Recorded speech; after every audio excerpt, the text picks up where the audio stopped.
class, Assalamu alaikum. I'm your class teacher Babu Forejo. Hope you will be fit and fine.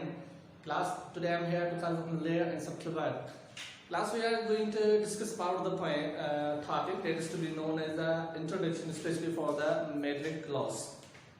So, class, in metric class, you will face such things. Number one, you will face the poetry in the metric class. After that, you will face the poem. And another thing which you will going to describe it, that is to be known as a prose. So guys, these are the three important things which you will going to describe in your class, and you are going to do practice on such these things. Apart from these things, there comes also minor things in your course that are to be known as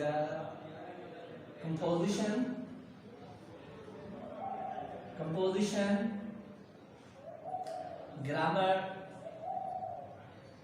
as well as language. So class, आप मेरी class में जो चीजें सीखने जाएंगे वो चीजें आप ये वाली फेस करेंगे. Number 1 poetry, number 2 you will face the poem, number 3 you will face the prose, after that composition, after that grammar, as well as language. So class, what is poetry? First of all, we define poetry. In simple words, you can define the poetry as an imitation of words. Imitation class हम उसे बोलते हैं कि तो emit यानी नकल करना, तो कॉपी करना, यानी लफ्जों का नकल आप करेंगे किस फॉर्म में? In the form of verse. Verse आप किसे बोलते हैं? आपका इमिटेशन ऑफ वर्ड्स जो कि वर्स के फॉर्म में होगा, that is to be known as the poetry. अब वर्स हम किसे बोलते हैं क्लास? वर्स हम उससे बोलते हैं each line of poetry is called verse. Each line of poetry class, each line of poetry is verse.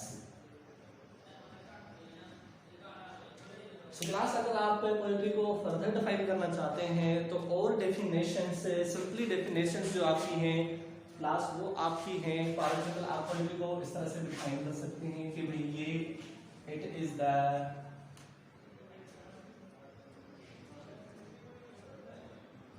The एक ऑफ फीलिंग्स. एक की क्लास हम बोलते हैं, यानी जिसे हम सिंपली बोलते हैं कि भाई छोटा सा जरा या नुक्ता या निचोड़, दैट इज कॉल्ड एक. इट इज द एक of the feelings. It is the act of the feelings, emotions, as well as aspirations.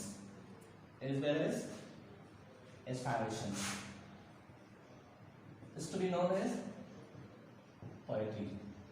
It's called poetry. यानी पोएट्री में क्लास क्या होता है कि आपकी फीलिंग्स होंगी, इमोशंस होंगे और आपकी एस्पायरेशंस होगी. एस्पायरेशन हम उसे बोलते हैं जैसे भाई उम्मीदें जिसे हम बोलते हैं, होप्स जिसे हम बोलते हैं. तो एस्पायरेशन का मतलब क्या होता है class? Hope. So this is the simply definition of the poetry. अगर आप पोएट्री का हम एग्जांपल लेना चाहें तो there are so many kinds of the poetry. For example,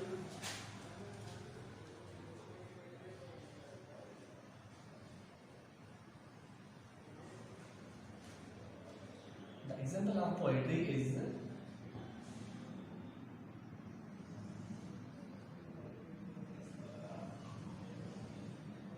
Humpty Dumpty sat on the wall. Humpty Dumpty sat on the wall. Humpty Dumpty had a great fall. Humpty Dumpty had a great fall. Guys, this is the example of poetry. Humpty Dumpty sat on the wall. Humpty Dumpty had a great father. So guys, let's move towards the simple introduction of the poem. What's poem? Guys, we simply will define it in such a way that it is a fundamental unit of poetry. हमारा जो poem है वो बनता है किसमें से? Poetry में से। अब गाइस मेट्रिक क्लास में जो आप पोएम फेस करेंगे वो आपके पॉइंट्स कुछ इस तरह के होंगे कि आपका एक पॉइंट ऐसा होगा जो कि मोटिवेशनल होगा। आपके कुछ पॉइंट्स मेट्रिक क्लास में ऐसे होंगे जो कि स्पिरिचुअल होंगे, कुछ पॉइंट्स आपके क्लासिकल होंगे और कुछ पॉइंट्स आपके इंस्पायरेशनल भी होंगे, ठीक है। तो मोटिवेशनल का मतलब क्या होता है? आप मोटिवेट होंगे, किसी भी चीज से मोटिवेट होंगे। जैसे आपका जो पहला पोएम है वो आपका है मेट्रिक क्लास में the voice of the God, जो कि स्पिरिचुअल पोएम माना जाता है। Spiritual poem is usually inspired of the spiritualism of anything, और क्लासिकल यानी सिंपली पोएम होगा, और इंस्पायरेशनल यानी जिससे आप इंस्पायर होंगे। So class, let's move towards another chapter that is to be known as the prose.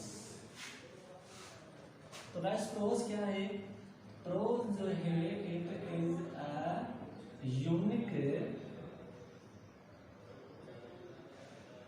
style. अब unique style का मतलब क्या होता है? भाई एक ही स्टाइल होता है, यानी हम सिंपली फॉर्म में इस प्रोज को बयान करते हैं इन अ सिंपली वे। अब बेस्ड अपॉन किस पे बेस्ड होता है? Based upon artistic writing. अब क्लास आर्टिस्टिक राइटिंग का मतलब क्या है? आर्टिस्टिक राइटिंग का मतलब है कि the way of writing style. आप किस अंदाज में लिखते हैं, किस तरह से लिखते हैं, it's known as artist writing. Guys prose में मोस्टली कौन सी चीजें आती हैं? यानी प्रोज में हम डायरेक्टली एक स्टेटमेंट बयान करते हैं, या सिंपली जिसमें कोई राइम या कोई रिदम किस्म का कैरेक्टर प्रोज में नहीं होता है। फॉर एग्जांपल आपके स्टोरीज जो हैं वो आपकी पोएम में आ जाती हैं, और आपके लेसन्स जो हैं वो भी प्रोज में आ जाते हैं। स्टोरीज हो गई, लेसन्स हो गया, आपकी कॉम्प्रिहेंशन हो गई, ये सारी आपकी किसमें आ जाती है? प्रोज में। So this is simply description of the pros.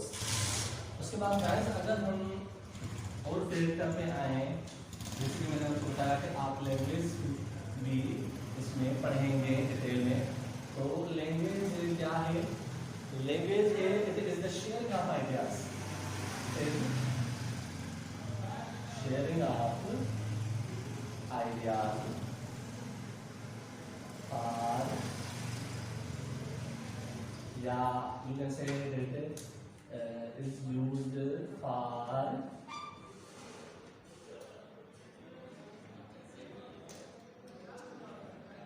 gaining the feedback। अब फीडबैक का मतलब क्या होता है? Bye audience. अब क्लास में क्या होता है? इसमें ये होता है कि नहीं, it is sharing of ideas. Sharing of ideas है कि आप इसमें क्या करते हैं? आइडियाज शेयर करते हैं एक दूसरे से। किसके लिए यूज होता है? फॉर गेनिंग यानी हासिल करने के लिए फीडबैक बाय द ऑडियंस, या feedback of on by audience. तो ऑडियंस का फीडबैक मालूम करने के लिए आप क्या यूज करते हैं? आप यूज करते हैं लैंग्वेज। सो गाइस ये एक सिंपल इंट्रोडक्शन था जो कि प्रोज, पोएट्री और लैंग्वेज के बारे में था। तो सिंपल इंट्रोडक्शन था। अब इसके बाद जो पहला लेसन आपका आएगा, पहला पोएम जो आएगा वो आपका पोएम में that poem is to be known as the voice of God. उस पे हम बात करेंगे क्लास दूसरे लेक्चर में। ये सिंपली एक इंट्रोडक्शन था, this was simply renowned introduction about you for you for the sake of you। so class हमारा दूसरा लेक्चर जो होगा वो होगा हमारा पोएम पे, जिस पोएम का नाम है द वॉइस ऑफ गॉड। अब तक के लिए थैंक्स।